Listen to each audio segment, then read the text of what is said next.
In an age long past, us gamers waited patiently for the real Fallout 3.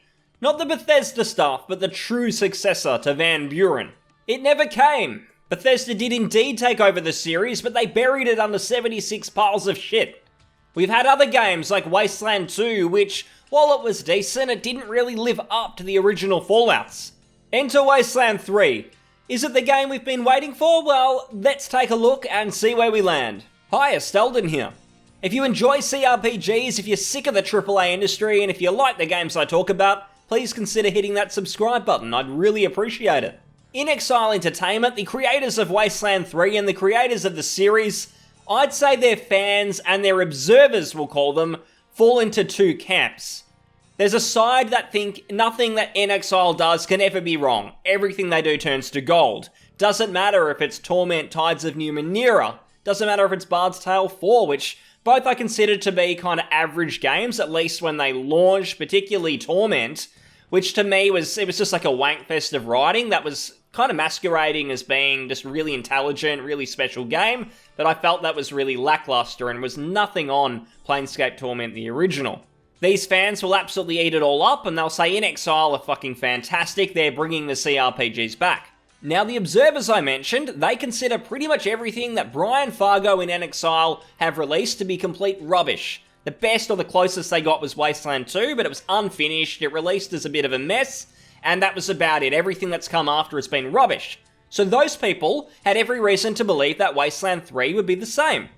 And I admit I'm probably somewhere in the middle. I really liked Wasteland 2, I think the other games were at least worth having a look at, but I didn't think that Wasteland 3 would be anything special. I didn't back the Kickstarter. I've been burned by so many that I figured, fuck it, I'm going to wait and see. We'll see what happens. And it's slowly crept up. We're 4 years after that Kickstarter, and here we are, the release is impending.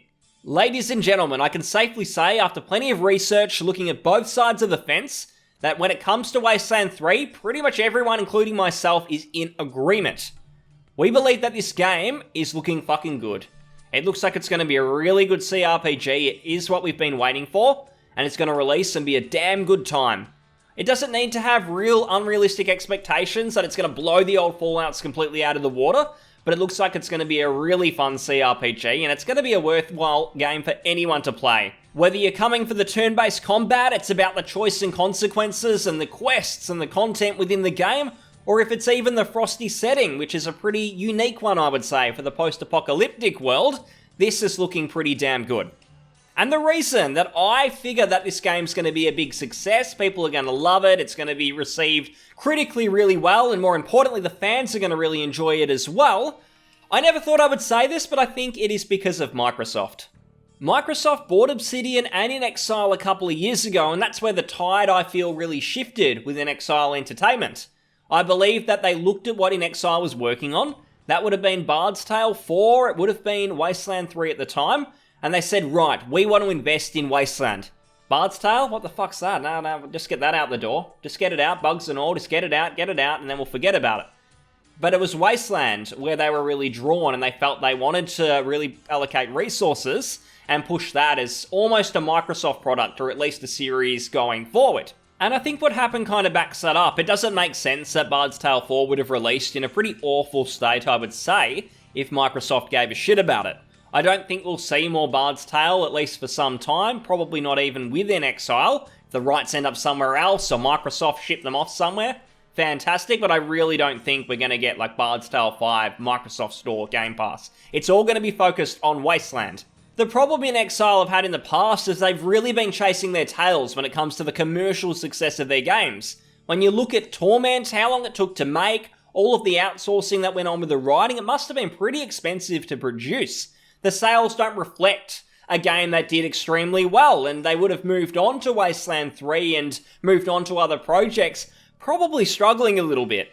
Brian Fargo projects a really good image. He's an absolute genius when it comes to marketing. I mean, for fuck's sake, he's a bit of a god of retro gaming in the CRPG world, but I don't think they were doing too well. So it would have been his business acumen, his genius in that department, that probably ended up landing them the Microsoft deal. If you look at the games that they produce, there's every reason that Microsoft could have just turned their heads and said, you know what, in this genre and in this demographic, you're not really considered like the pioneers. I mean, no one looks at you the way they look at Larian, aside from those like rabid fans I mentioned earlier, but they have never really been that mainstream success.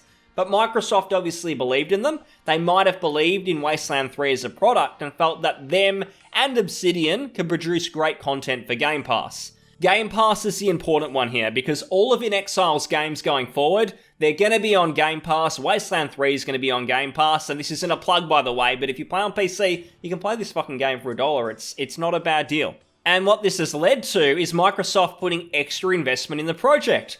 I really do believe that if Inxile hadn't been bought by Microsoft, that Wasteland 3 probably would have launched like at least 7-8 months ago, and it probably wouldn't have been in such a great state. The issue companies like Inxile have, those not full-on AAA developers, I'd probably call them like AA. Think of Piranha Bytes, a lot of like smaller European studios, Greedfall that released a while back, I put it in the same category. They're not like full indie, but they're like the next step up where they're somewhere in the middle of indie and AAA. And those games, they always have a hard time critically. And the reason for it is because game journalists, they don't know what the fuck they're doing. They can't play games. If Wiping Your Own Ass was a game, they would really, really struggle. And so when a game like that comes out, where you're pretty much relying on reviewing the gameplay, it's always going to be a little bit janky. It is always going to be like, it's not going to be polished. It's going to be a bit rough around the edges. Game journalists, they absolutely trash them. They call them garbage. They're not interested in the gameplay design, any innovations or anything interesting there. It's just going to get called an absolute turd. And the Metacritic score is going to reflect it. And the general consumer might ignore it as well when they see like the yellow score instead of the bright green one, like The Last of Us 2 or something that is actually trash but the critics love. And my point is that Microsoft's investment, that extra time that Inxile have to really polish off Wasteland 3 and make it the best it can possibly be, that's going to ensure it gets into that big, bright green category. It's going to be seen as a critical darling.